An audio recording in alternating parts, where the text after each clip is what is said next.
예, 오늘 스바냐 1장 1절의 말씀을 가지고 함께 스바냐 서론에 관한 문제를 얘기를 하려고 합니다. 네, 잘 들리시나요? 예, 예, 예, 들리시죠?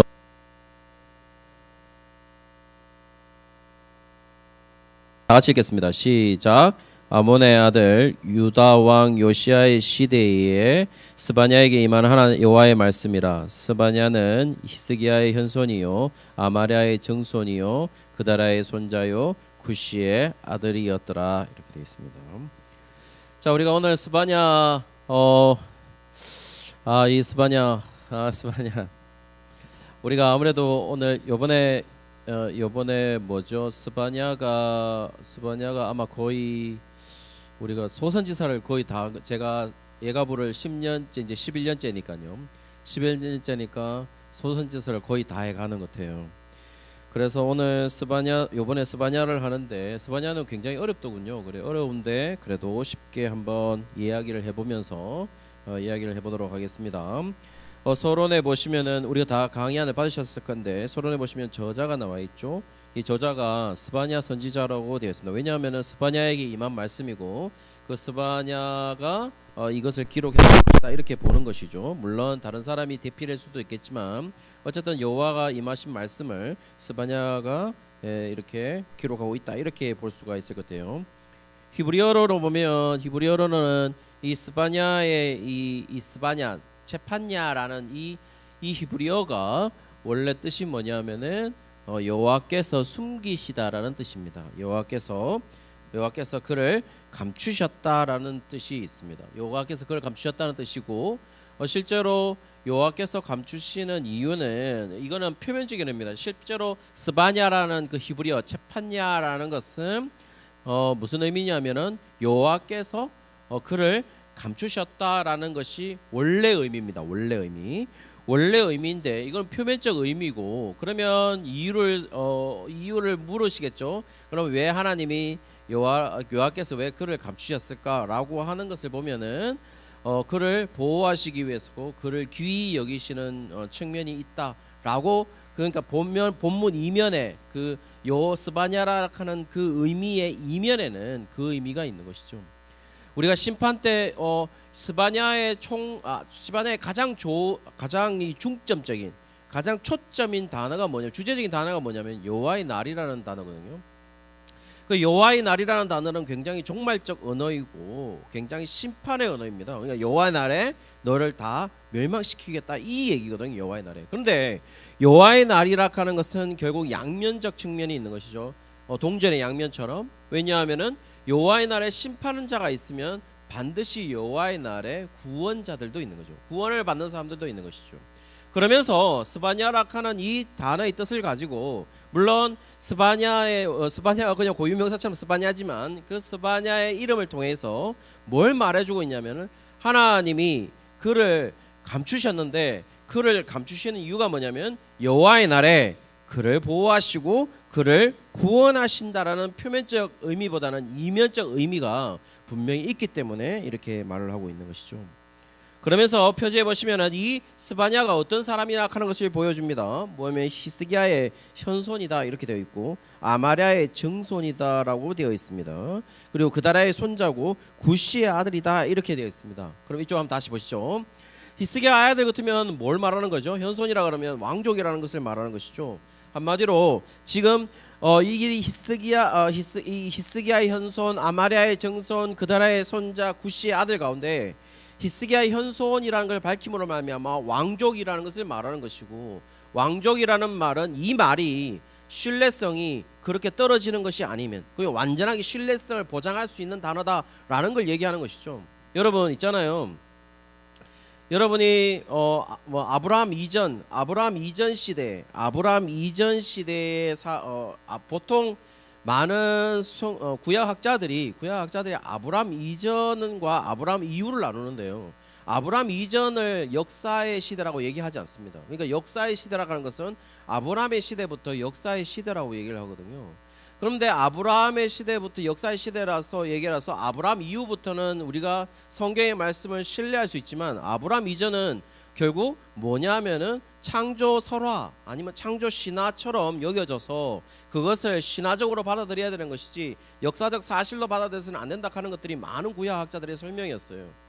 그런데 구약학자들이 설명을 할 때 그것을 설명할 때 구약에 있는 사실들이 왜 사실이냐라고 얘기를 했을 때 그 이름들 있잖아요. 이름들이 엄청나게 많은 이름들이 나와요. 아브라함 이전에 많은 이름들이 나오는데 그 많은 이름들을 실제로 설화라면은 실제로 신화적인 이거라면 그 이름들을 다 지어내기가 실제로 불가능한 거죠. 그리고 이야기가 있습니다. 이야기들이 있는데 그 이야기들이 너무나도 사실적이어서 만들어내기가 거의 불가능하다고 얘기해요. 그러면서 오히려 창조적인 그 신화들 자체가 신뢰성이 있다 이렇게 얘기를 하기도 합니다. 어쨌든 스바냐에서 이렇게 표제 가운데 히스기야의 현손이다, 아마랴의 증손이다, 그다라의 손자다, 구시 아들이라고 얘기하는 것은 그만큼 이것은 만들어낸 이야기가 아니라 실제적 사실을 가지고 말하고 있다. 그러므로 우리가 실제 이 자신의 정체성에 대한 확고함을 통하여서 독자들에게 전달하고 있다 이렇게 볼 수 있겠죠. 우리가 있잖아요. 독자가 이게 뭐라 그래 저자가 확실하면은 이 신뢰성이 더 많이 올라가죠. 저도 뭐 요즘 들어서 어떤 이야기를 많이 하면은 요즘 들어서 그런 얘기를 많이 해요. 제가 그래도 박사학위를 가지고 있는 사람입니다. 이렇게 얘기를 많이 해요. 그리고 교수였습니다라고 얘기를 하죠. 교수였다고 얘기를 하고 그래도 외국에서 박사학위를 받아왔다고 막 이렇게 얘기를 합니다. 그렇게 얘기하는 이유가 뭐냐면 저번에 한번 201반에 딱 들어갔는데 우리 교회는 101이 있고 110반이 이제 새신자 오시면 하고 201이 있고 301이 있고 401이 있잖아요. 안 하니까 모르지. 자, 다시 101, 110 있고 1의 신자들은 110. 그다음에 완전 새 신자들은 101을 합니다. 딱 들으면 201을 하죠. 201 저와 함께 하신 분도 계실 텐데 201을 하고 그다음에 301을 합니다. 301은 7개월 8개월 과정입니다. 그러니까 상하원이 따로 있고 401은 이제 전혀 목사님이 딱 잡고 있죠. 담임 목사님이. 그래서 401을 하면 뿌듯해 사람들이. 그런데 201을 할 때는 사람들이 기죽어 있는 거라. 그런데 201을 하는데 아니 딱 와가지고 그리고 또 사람들이 또 201을 하고 있는 왜냐하면 장로님들이 또 맡고 계시거든요. 장로님들이 맡는 분들도 계시고 그리고 목사님들이 맡는 계시는데 보통 201은 제일 낮은 단계잖아요. 그러니까 목사님들 가운데 가장 그 햇병아리 같은 목사님들이 맡을 거라고 생각하는 거죠. 그러니까 내가 딱 들어가니까 햇병아리처럼 보더라고 나를. 그 햇병아리 하면서 저렇게 액면가 돼도 내가 제일 나이 어려 버리니까. 그 30살면 지금 승수 목사님보다 제가 나이가 어려 보이잖아요. 저하고 20살 차인데. 그런데 제가 딱 가서 그래서 패시시하게 보는 듯한 느낌을 가졌어요.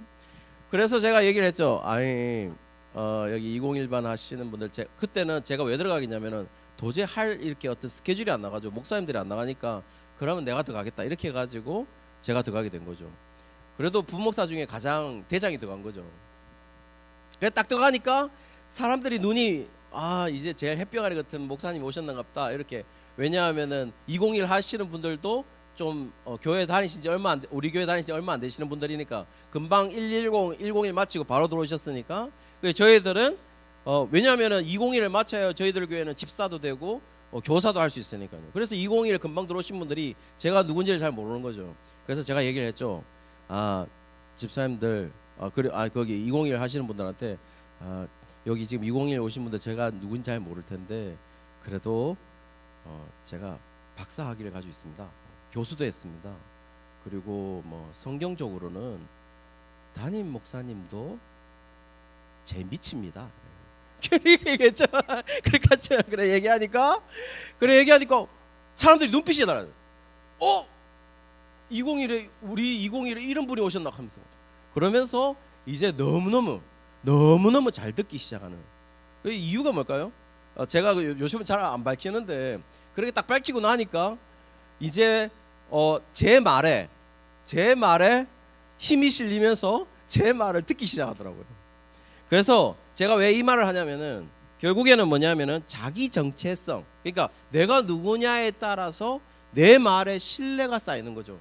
내 말의 신뢰성을 가지고 전달할 수 있는 거죠. 그런 것처럼 지금 스바냐는 뭘 하고 있냐면은 내가 엄한 놈이 아니라는 거죠. 내가 전혀 근본 없는 사람이 아니야 라고 얘기를 하는 겁니다. 그러면서 자기 이야기에 대해서 신뢰성을 담보하기 위하여 자기 정체성을 드러내고 있는 거죠. 그러면서 얘기한 거예요. 뭐라고 얘기했냐? 내가 히스기야의 현손이다, 왕족이다, 이렇게 얘기하는 거예요. 아말의 증손이다 라고 얘기하고 있고, 그다라의 손자다 라고 얘기하고, 그럼 구시의 아들이다 이렇게 얘기했어요. 또 어떤 사람이 이 구시의 아들이라는 거 가지고 또 많은 사람들이 의문점을 가지고 있어요. 왜냐하면 구스라는 것이 에티오피아의 이 아프리카 땅의 사람이 아니냐라고 얘기를 하는데요. 실제로 거기와는 조금 관계가 없는 것 같아요. 왜냐하면 구시라는 단어가 구스라는 단어와는 비슷하지만 구스라는 지역과 상당히 거리가 있어 보입니다. 왜냐하면 구시라는 이 구시라는 말이 에레미야 36장 14절에 보시면 이름으로 사용된 적이 있습니다.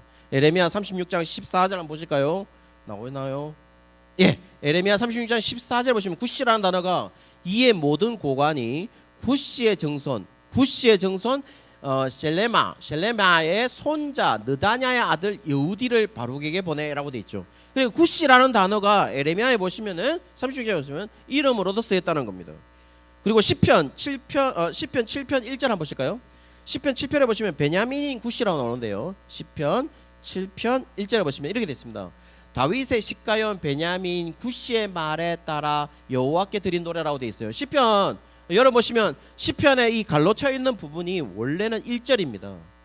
원래 1절이거든요. 왜 다윗이 뭐 성전에 올라가면 하는 노래가 하는 것이 갈로쳐 있잖아요. 이게 원래 히브리어에 있습니다. 히브리어 원문에 있는 거예요.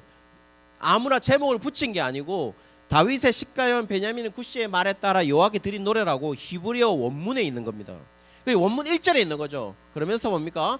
구시의 말에 라고 보면 구시라는 단어가 단순히 에티오피아 이방인의 어떤 근거하는 구스에서 온 것이 아니라 구시라는 원래 이름이 이스라엘에 있었다라는 것을 알 수가 있는 것이죠. 다시 말씀드리면 아프리카 지역의 구스에서 유래된 것은 상당히 거리가 멀다 이렇게 알 수가 있겠죠. 자, 그러면서 오늘 보시면은 여기에 보시면은 뭐라고 나와 있냐면 이 살았던 시대, 그러니까 한마디로 이 스바냐가 어느 시대의 사람이냐라고 봤을 때 요시야 왕, 유다 왕 요시야 시대라고 말하고 있어요. 그러면 요시야 시대는 언제냐면은 보시면은 640년에서 609년에 요시야 왕이 다스리고 있을 때, 그러니까 그때의 중간에 지금 이 기원전 640년과 609년 사이에 요시야 왕이 다스리고 있었는데 그 사이에 지금 스바냐가 이 말씀을 전하고 있다라는 것이고, 그러면 저 정도의 기간이라면 동시대에 활동했던 선지자가 있겠죠. 그 선지자가 누구냐면은 바로 에레미야임을 알 수 있는데 에레미야 1장 2절 한번 보실까요? 에레미야 1장 2절을 보시면 에레미야도 아몬의 아들 유다 왕 요시야가 다스린 지 13년에 여호와의 말씀이 에레미야에게 임하였더라. 한마디로 말하면 요시야 왕 시대에 같이 활동했던 사람이 에레미야도 있었다라는 사실을 지금 알 수가 있는 거죠. 어쨌든 지금 스바냐는 요시야 왕 시대에 지금 활동했던 선지자다. 이쪽 한번 다시 보실까요? 그러면 우리가 요시야 왕이라는 사람은 너무나도 잘 알고 있죠. 그럼 요시야 왕이 잘 알고 있지만 요시야는 뭐로 유명하냐면 요시야는 다스린 후에 몇 년 후에 종교개혁을 했단 말이에요. 그러면 그 종교개혁 전에 이 스바냐의 말씀이 전파되는지 스바냐의 말씀이 종교개혁 이후에 선파되고 있는지 그게 중요한 말씀인데요. 역사적 배경을 한번 살펴보실까요? 역사 배경을 보시면 이렇게 되어 있어요. 역사적 배경은 아까도 말했다시피 이미 요시야 왕 시대라고 말씀을 드려놨습니다. 그렇다면 그 요시야 왕 시대 640년에서 609년 사이 이 요시야 왕 시대에 지금 고대 근동의 그 열광들은 어떤 사람들이 이 지배를 이렇게 힘을 행사했느냐라고 보신다면 고대 근동주의는 아수르입니다. 당연히 아수르가 분명합니다. 그런데요, 아수르가 분명함에도 불구하고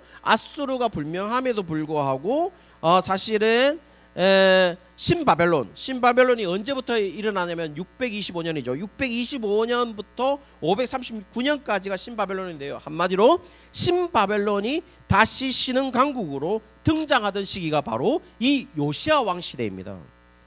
한마디로 말해서 또 아수르는 언제 멸망하냐면 아수르가 옛날 바벨론 나보폴라살, 여러분 거기에 보시면은 각주에 보시면 각주 3번에 보시면 바벨론의 나보폴라살이라고 되어 있습니다. 바벨론의 나보폴라살이 기원전 625년에서 605년까지 다스리는데요. 즉위하면서 아수르의 반기를 듭니다. 이 나보폴라살은 메데인과 동맹하여 아수르 수도의 느누를 침공하여 아수르 제국을 멸망시켰는데 그 아수르 제국이 멸망하는 시기가 언제냐면은 기원전 612년이라는 것이죠. 자, 여러분 이쪽으로 한번 다시 볼까요? 자, 그러면 아수르가 612년이라는 말은 아까도 말씀드렸다시피 요시야가 640년에서 609년이니까 요시야 왕 시대에 아수르가 멸망하게 되는 겁니다. 아수르가 멸망하면서 3년 후에 요시야 왕이 다음 요시야 왕이 왕을 그만두게 되거든요. 죽게 되는 거죠. 그렇기 때문에 요시야 시대 말기에 아수르가 멸망하게 되고 요시야 시대 말기 3년을 남겨두고 누가 등장하게 되냐면은 바벨론이 등장하게 되고 다시 이스라엘은 바벨론에게 다시 먹히게 됩니다. 그러니까 이스라엘은 한마디로 정말 힘든 시기를 가지고 있는 것이죠. 그러면서 어쨌든 지금에 있는 시기는 아수르가 굉장히 강한 시기였고, 아수르가 강한 시기 속에서 남유다 왕들은 다 뭐였냐면 친아수르 정책을 썼어요. 그리고 남유다의 상류층은 히스기야 왕 아버지인 아하스 왕 때부터 상당히 뭡니까? 아수르의 문화들, 아수르의 종교와 문화들을 받아들인 상황이 되겠죠. 자, 그리고 또 스바냐 활동 시기 이전까지 자세한 유다 상황이 나오게 되는데요. 이 왕을 보시면은, 자 여러분, 이 요시야는 왕이 되는 게 언제냐면은 8세의 왕이 오릅니다. 왜냐하면 아버지 아몬이 자기 밑에 사람한테 죽게 되거든요.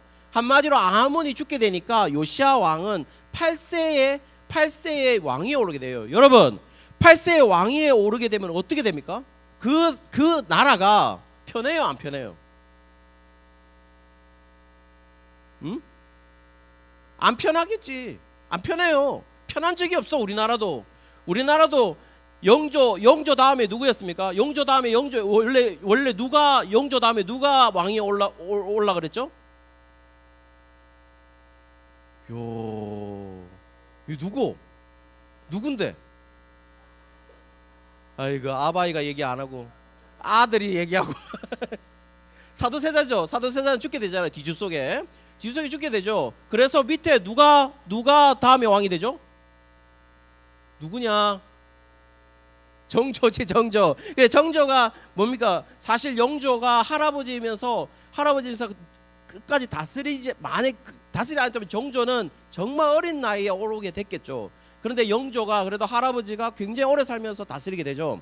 어쨌든 나이가 어린 나이에 단종이라든지 이런 사람들을 오게 되는 거 보면은 그야말로 세상이 정말 어지러웠던 시대, 요시야도 마찬가지로 굉장히 어려운 시대에 8세 때에 올라오게 됩니다.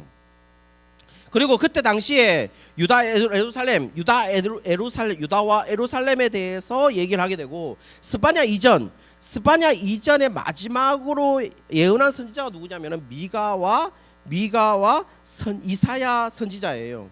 그래서 이 선지자들이 활동했던 시기는 언제냐면 남유다 왕 히스기야인데요. 히스기야는 716년에서 히스기야 보십시오. 히스기야 716년에서 687년까지 다스리게 되죠. 자, 이때 보시면은 미가와 이사야가 결국 히스기야의 어떤 개혁, 히스기야의 종교 개혁을 이끌었다고 해도 과언은 아니죠.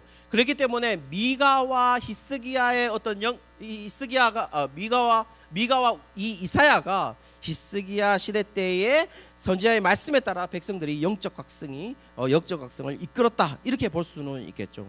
자, 그렇다면 히스기야 시대의 다음 왕은 누구냐면은 히스기야 시대 다음 왕은 므낫세입니다. 여러분, 므낫세예요. 자, 여러분 또 이제 여기 보시면은 므낫세가 돼 있죠. 히스기야 왕 돼 있죠. 적이 돼 있고 통치 평가를 보시면 히스기야는 선행돼 있습니다. 히스기야는 선행돼 있죠. 므낫세는 어떻게 돼 있습니까? 악행돼 있죠.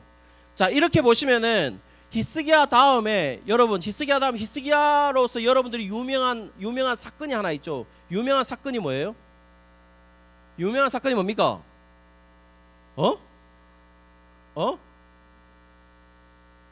제일 마지막 때의 생명 연장이죠. 몇 년? 15년이죠. 히스기야가 제일 유명한 게 뭐냐면 생명 연장이었어요. 마지막 15년을 연장시켰죠.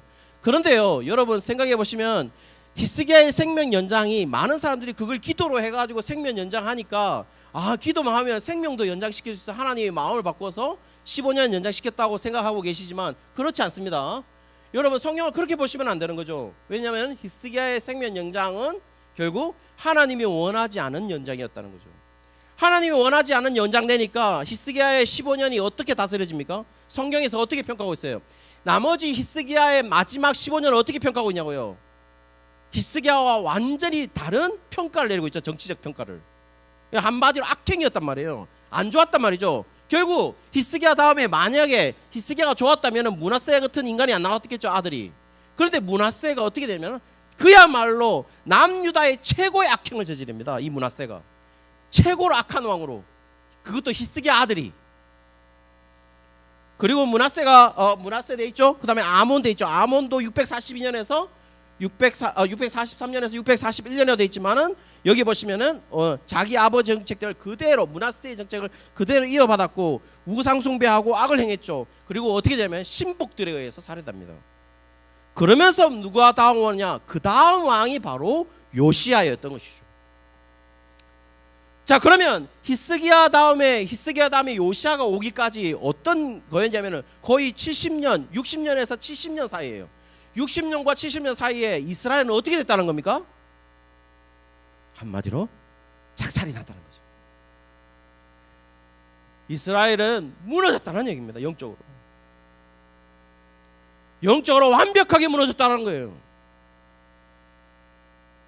자, 히스기야를 다시 세웠던 것은 누구였냐면 히스기야가 처음에 전반기 때 히스기야가 잘 세워질 때 히스기야가 다스리는 그 나라의 영적 각성을 이끌었던 건 뭐냐? 미가와 그 다음에 이사야의 말씀이었어요. 이사야에게만 하나님의 말씀이었다니까요. 그러면서 이끌었어요. 그리고 나서 70년 동안 요시야 이전에 70년 동안 무너졌다는 거죠. 60년 70년이 완벽하게 무너졌어요. 그리고 나서 요시야 왕은 그 완벽하게 무너진 것을 종교개혁으로서 다시 일으킵니다. 자, 그때 많은 구약학자들은 이 스바냐의 이 말씀이 언제 임하느냐? 당연히 종교개혁 이전에 일어났겠죠. 왜냐하면 유다와 예루살렘이 죄를 고발하고 있으니까요. 종교개혁 이후라면은 죄를 고발할 이유가 없죠. 개혁되고 있으니까. 잘하고 있는데 말라고 말하겠어요. 잘 안 되고 있으니까 얘기하고 있는 거죠. 한마디로 구약의 모든 학자들의 평가는 뭐냐? 스바냐의 이 말씀은 종교개혁 이전에 스바냐에게 임한 하나님의 말씀이고, 그러니까 한마디로 요시야의 종교개혁 이전에 여호와의 말씀이었고, 요시야의 종교개혁은 과연 무엇으로 바탕으로 이루어졌느냐라고 묻는다면 스바냐에게 임한 하나님의 말씀에 의해서 요시야가 종교개혁을 일으켰다고 얘기한단 말이에요. 자, 그 말은 뭘 말하는 겁니까? 우리가 개혁되어진다, 우리가 변한다. 오늘 목사님 말씀처럼 오늘 슈브 되돌아간다라는 것은 무엇으로 많이 가능한 일입니까? 제가 오늘 거의 다 외웠습니다. 그 목사님 말씀을 사회를 3번 봤습니다. 3번 보고 앞에 가만히 앉아 있었어요. 와, 3번 들으니까 진짜 와, 아무리 좋은 설교도 3번 계속 듣고 있으니까. 근데 비밀이에요. 조금씩 다르디다. 슈브 회복, 이게 회복하다는 단어잖아요. restoration, 회복하다는 단어잖아요. 회복이라는 게 슈브예요. 되돌아가는 거니까요. 그거는 종교개혁, 개혁과 회복과 모든 것은 무엇으로 많이 가능하냐? 요시아의 종교개혁은 스바냐에게 임한 하나님의 말씀으로 가능했어요. 히스기야 때의 영적 각성은 무엇으로 가능했느냐? 바로 미가와 이사야에게 임한 하나님의 말씀으로 가능했다 이 말이에요.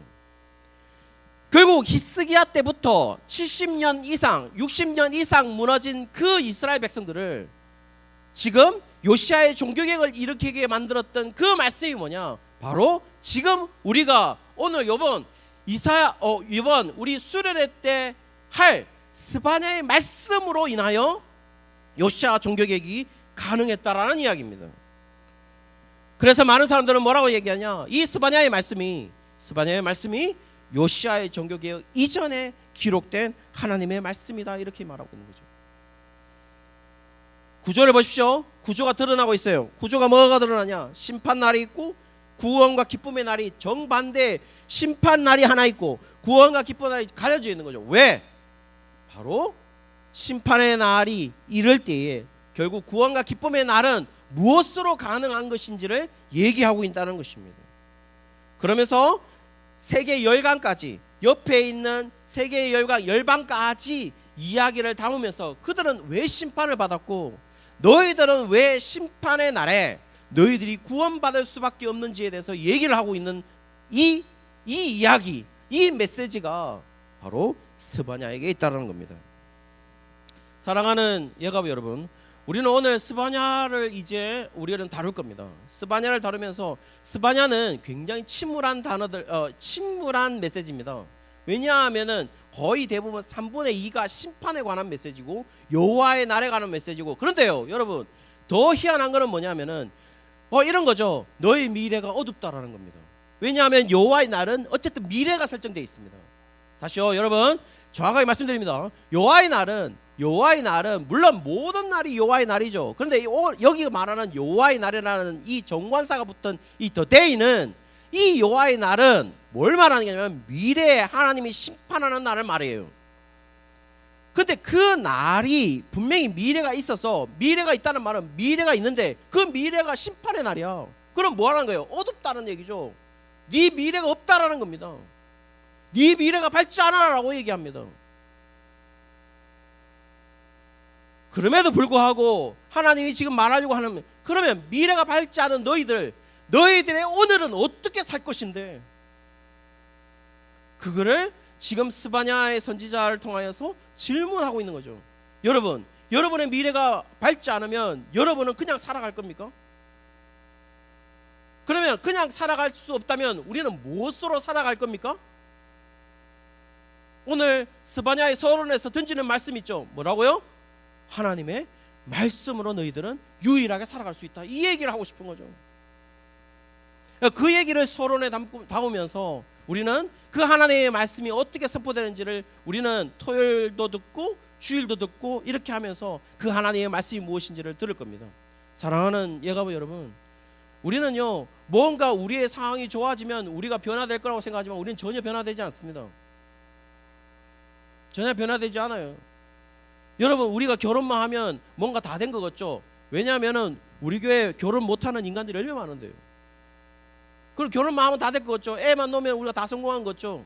그렇지 않습니다. 애가 또 잘 되면 우리도 뭔가 꿈을 이루는 것 같죠? 그렇지도 않습니다.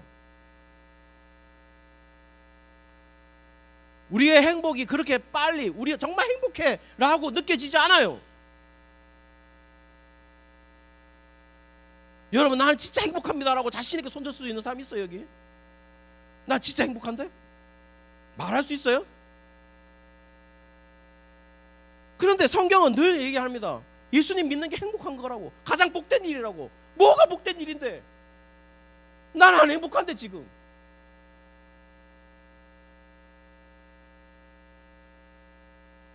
그런 성경은 계속 하는 거죠. 뭐라고요? 너희들은 구원의 기쁨을 누릴 자들이다. 아니, 심판날인데 구원의 기쁨을 누릴 자들이다. 모든 사람이 울 때 너희들은 웃을 거야. 현재가 아닌데, 현재 안 그런데 내 지금. 오늘 그 생각들을 스바냐가 우리의 생각을 우리가 토요일 주일 깨워줄 거라고 생각합니다. 사랑하는 예가족 여러분, 소망을 가지고 우리가 그 말씀을 다시 한번 들으면서 다른 소망, 우리가 이때까지 생각했던 소망과는 다른 소망들을 가질 수 있는 그런 예가보의 가정들 되시기를 주의 이름으로 축원합니다. 주제 찬양인데요. 주제 찬양 저도 아는 찬양이지만 그렇게 익숙한 찬양은 아닙니다. 이게 뭐냐면은 하루살이도 아니고 나는 오늘을 살리 이렇게 되어 있습니다. 하루살이 찬양이죠. 하루살이 찬양. 나는 오늘을 살리. 빛이 없는 바다에 어둡습니다. 빛이 없는 바다에 홀로 남겨진 채로 나는 주를 바라네. 예수님 내 손 잡아 주시네. 빛으로 오신 그가 내 삶을 밝혀 주시네. 나는 주를 따르리. 내 평생에 주를 사랑하리라. 세상은 날 버리고 소망이 하나 없어도 나의 사랑 주 날 안아 주시네. 그가 함께 하시니 나는 오늘을 살리. 나의 모든 소망 오직 주 예수. 이 찬양을 함께 드리도록 하겠습니다.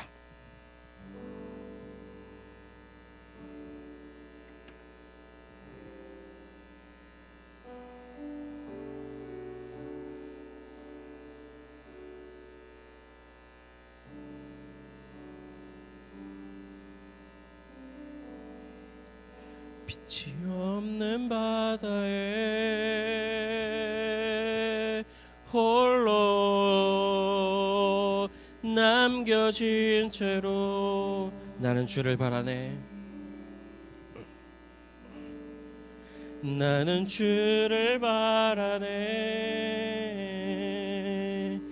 예수 내 손 잡아주시네. 다시 한 번 더. 빛이 없는 바다에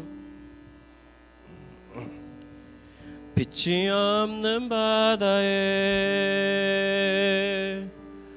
홀로 남겨진 채로 나는 주를 바라네. 나는 주를 바라네. 예수 내 손 잡아주시네. 빛으로 오시는 그가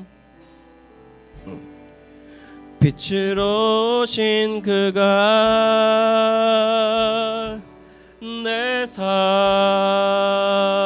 밝혀주시네. 나는 주를 따르리.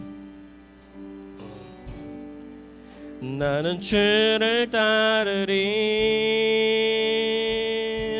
내 평생 주 사랑하리라. 세상은 날 버리고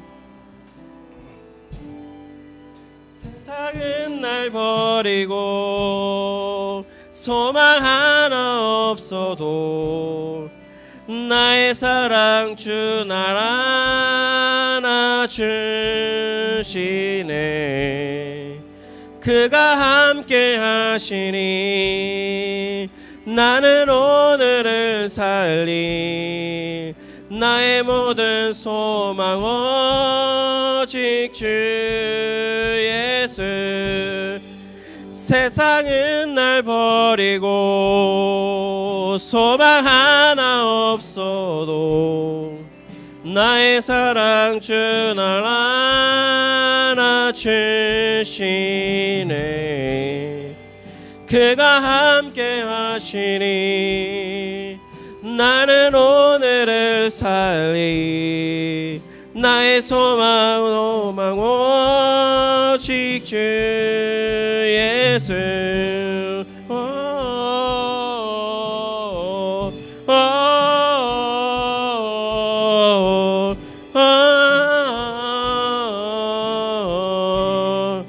우리 다시 한 번 더.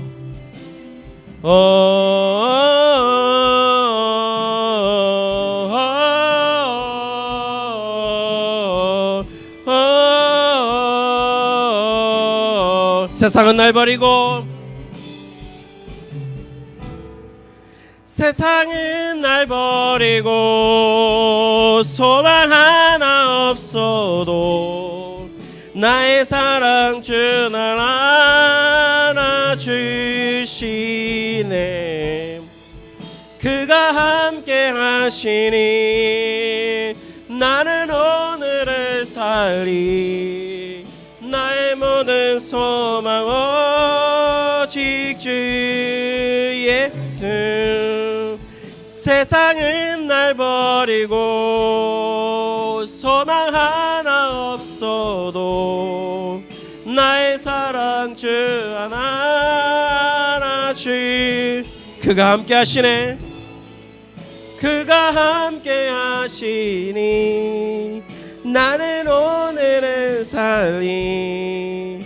나의 모든 소망 오직 주 예수.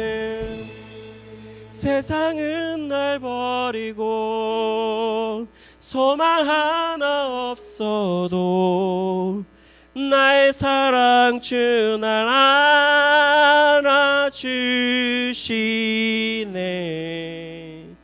그가 함께 하시니 나는 오늘을 살리. 나의 소망 오직 주. 세상은 날 버리고 세상은 날 버리고 소망 하나 없어도 나의 사랑 오늘 안아주시네. 그가 함께 하시니 나는 오늘을 살리. 나의 모든 소망 우리 다시 한 번 더. 세상은 날 버리고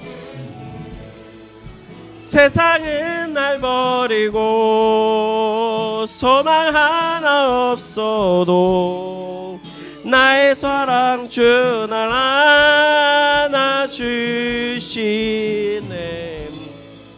그가 함께 하시니 나는 오늘을 살리. 나의 모든 소망 오직 주 예수. 우리 다 함께 짧게나마 함께 기도했으면 좋겠어요. 하나님 아버지, 우리가 이제 수련회를 하려고 합니다. 스바냐가 들려주시는 하나님의 말씀들을 우리가 듣고자 합니다. 소망 하나 없는 이 땅에 우리가 소망을 가지고 살 수 있는 자들 될 수 있도록 도와주십시고, 특별히 우리 자녀들이 살아가는 그 시대가 소망이 하나도 없는 그 시대를 살아갈 텐데, 우리 자녀들이 주 예수 그리스도의 소망 되신 그 사실을 알고 살아가는 우리 자녀들 될 수 있도록 하나님 붙들어 주시옵소서. 이와 같은 제목으로 함께 기도드리도록 하겠습니다. 기도하겠습니다. 하나님 아버지,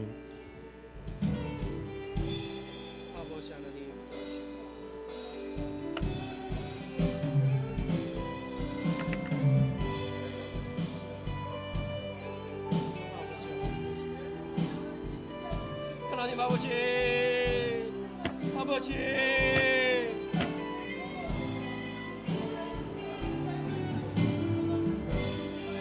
아버지 하나님 붙들어 주십시오. 역사를 할 수 있도록 하나님 붙들어 주옵소서. 온전히 하나님의 아버지 붙들 수 있는 우리 스바냐의 말씀을 하나님 선포될 때마다 하나님 새로운 소망을 가질 수 있도록 하나님 역사하여 주시옵소서. 붙들어 주시옵소서. 아버지, 아버지 하나님, 우리 가운데 하나님 붙들어 주십시오. 하나님의 놀라운 역사 일어날 수 있도록 하나님 역사하여 주옵소서. 하나님 붙들어 주옵소서. 아버지 하나님, 아버지 하나님, 아버지 하나님,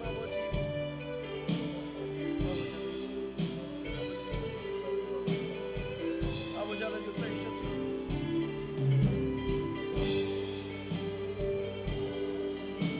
아버지,